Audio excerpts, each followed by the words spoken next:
নমস্কার বন্ধুরা, আজকে আমরা চলে এসেছি জলপাইগুড়ি মোহিতনগর গৌরীহাট দাস কার ওয়াশিং সেন্টারে।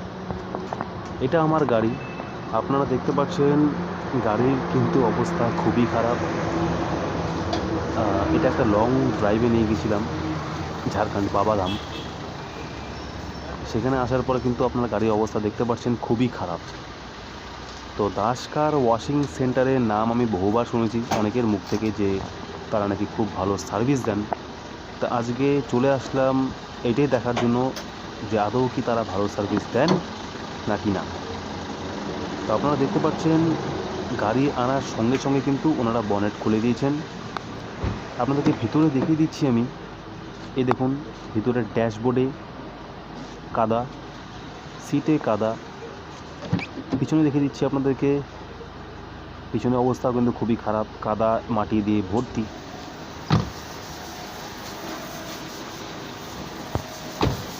চেষ্টা করব আপনাদের দেখানোর জন্য যে ওনাদের ধোয়ার স্টাইলটা কীরকম। দেখুন, আনার সঙ্গে সঙ্গে কিন্তু ওনারা বনেটে জল স্প্রে করা শুরু করে দিয়েছেন এবং যিনি বনেট ওয়াশ করছেন এবং ইঞ্জিন ওয়াশ করবেন তিনি কিন্তু এই গ্যারেজের ওনার, অর্থাৎ যিনি এখন জল দিচ্ছেন তিনি কিন্তু গ্যারেজের ওনার, উনি ওয়াশিং সেন্টারের ওনার। উনি এই ইঞ্জিন ওয়াশ করাটা অন্য কাউকে দেন না, সেটা নিজে হাতে করেন, কারণ খুব রিস্কি একটা ব্যাপার। কেননা কিছু সেন্সার থাকে যেগুলো জল পড়ার কারণে খারাপ হতে পারে, কিন্তু উনি এই টেকনিকটা জানেন যে কোথায় জল স্প্রে করলে বা কোথায় না করলে পরে কোনো জিনিস খারাপ হতে পারে বা না হতে পারে। উনি সেই পয়েন্টগুলো দেখে দেখে কিন্তু জল স্প্রে করবেন।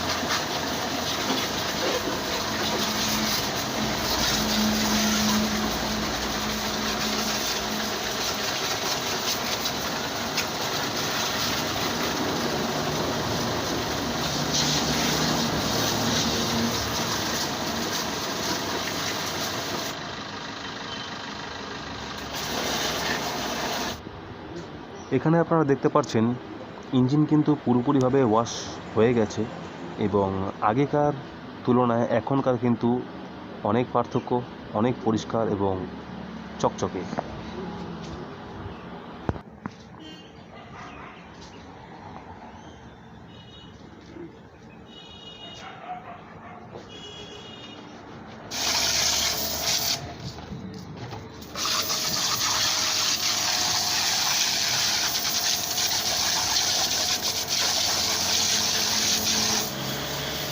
এবার পালা হলো গিয়ে গাড়ির উপরে যেই কাদার যে মোটা আস্তরণটা থাকে সেটাকে হাই প্রেশার ওয়াশার দিয়ে নামিয়ে দেওয়া, অর্থাৎ সেটাকে পরিষ্কার করে দেওয়া, যাতে যখন কাপড় ইউজ করা হবে, যখন কাপড় দিয়ে রাফ করা হবে, তখন যাতে ওই কাদার কারণে বা বালির কারণে কোনো রকম গাড়ির বডির উপরে স্ক্র্যাচ না পড়ে।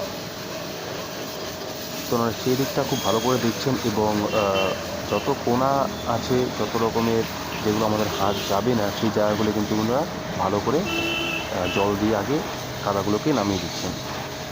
তারপরে ইউজ হবে ফোম এবং ফোমের পরে মোটা কাপড় দিয়ে সেটাকে একটু রাফ করা হবে, তারপরে কিন্তু আবার জলের স্প্রে করা হবে।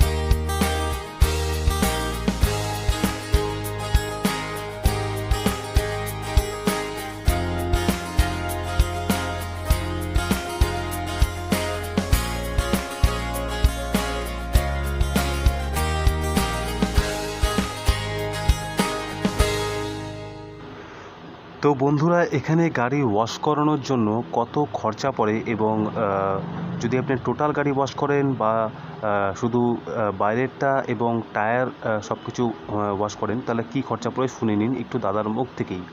এখানে কিন্তু সব ধরনের ওয়াশিং হয়, যেমন আপনি যদি চান যে ভিতরে রুফ থেকে আরম্ভ করে দিয়ে ভিতরে সব কিছু ভ্যাকিউম করে দিয়ে পলিশ করে দিয়ে বাইরের বডি পলিশ, টায়ার ওয়াশ এবং সব কিছু ওয়াশ করে দিলে কিন্তু আপনার খরচা পড়বে 2500 টাকা, এবং নর্মাল ওয়াশের মধ্যে পড়ে 350 এবং 250। 250-এর মধ্যে থাকবে আপনার শ্যাম্পু এবং 350 মধ্যে থাকবে ফোম। ফোম ওয়াশ 350 টাকা, নর্মাল 250 মধ্যে হয়ে যায়। ওখানে ভ্যাকিউম ট্যাকুম সবই থাকবে, তাই না? টোটাল। আচ্ছা, আর ড্যাশবোর্ড পলিশ এক্সট্রা হবে এটা? আচ্ছা, ওইটা আচ্ছা আচ্ছা, ওইটা আসবেই। আচ্ছা, ঠিক আছে। তো এখানে আপনারা দাদার মুখ থেকেই শুনতে পেলেন কিন্তু যে নর্মাল ওয়াশ শুরু হয় 250 টাকা দিয়ে এবং ফোমিং ওয়াশ শুরু হয় কিন্তু 350 টাকা দিয়ে। আর আপনি যে কোনো ওয়াশ করুন না কেন, সে নর্মাল হোক বা ফোমিং হোক, আপনার কিন্তু টায়ার পলিশটা থাকবে ম্যান্ডেটারি, অর্থাৎ টায়ার পলিশ হবেই হবে। তারপর যদি আপনারা চান যে আপনারা ড্যাশবোর্ড পলিশ করবেন, তার জন্য কিন্তু কস্টিং আলাদা করবে, সে 50 কি 100 টাকা এর মধ্যেই থাকবে, এর উপরে যাবে না, তাই না? তাহলে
আপনারা কিন্তু দেখতেই পাচ্ছেন যে গাড়ির কিন্তু ফুল বডি ওপরে ওয়াশ করা হয়ে গেছে এবং গাড়ির লুকটাই কিন্তু পাল্টে গেছে আগের থেকে।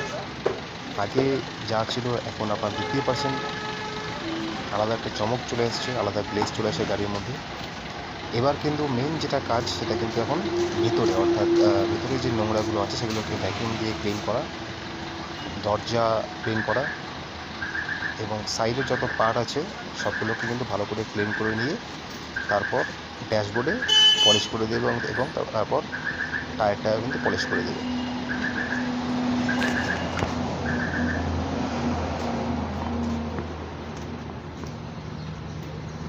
দারুণ দারুণ, তোমার ধোয়াতে আমি পুরো স্যাটিসফ্যাকশন।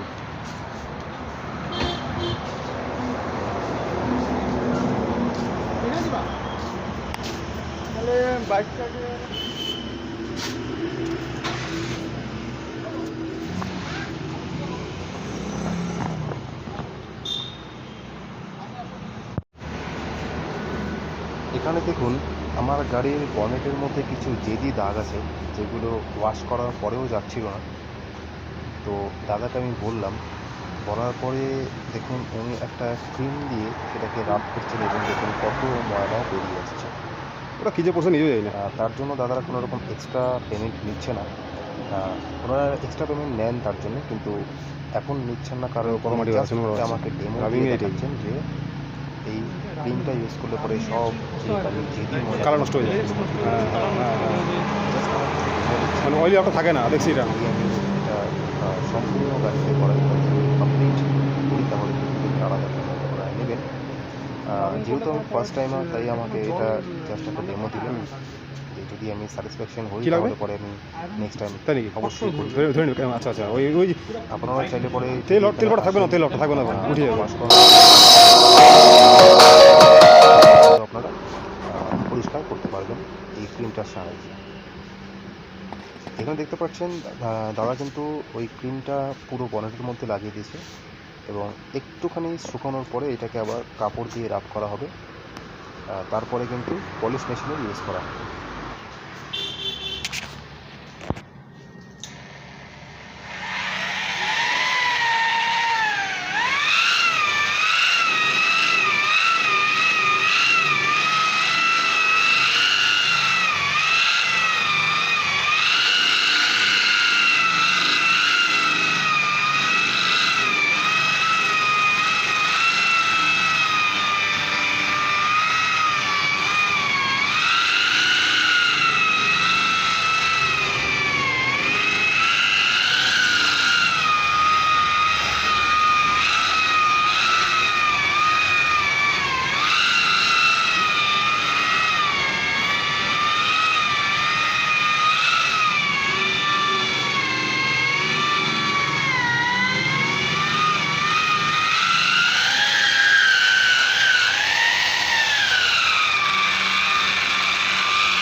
ভালো করে রাব করার পরে এখন আবার সেটাকে কাপড় দিয়ে মোছা হচ্ছে। এখনও কিন্তু প্রসেস পুরোপুরিভাবে কমপ্লিট হয়নি, আরও একটা ক্রিম দেওয়া হবে, তারপর সেটার উপর দিয়ে আবার কিন্তু ওই পলিশ মেশিন চালানো হবে।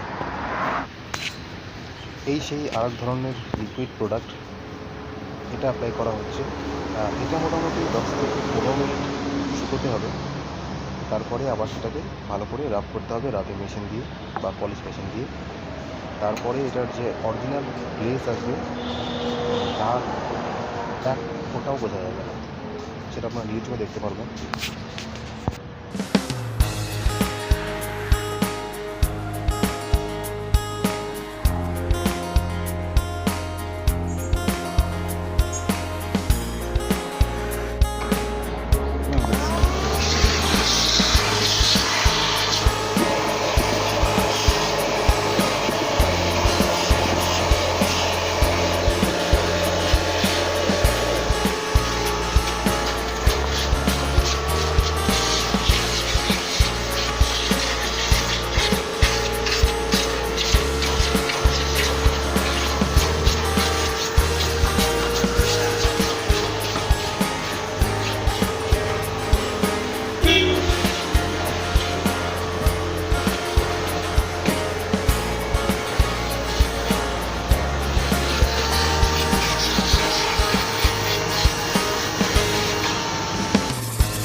বন্ধুরা গাড়ির ওয়াশ কিন্তু কমপ্লিট হয়ে গেছে। এখন আপনারা দেখতে পাচ্ছেন গাড়ির ওভারঅল লুক।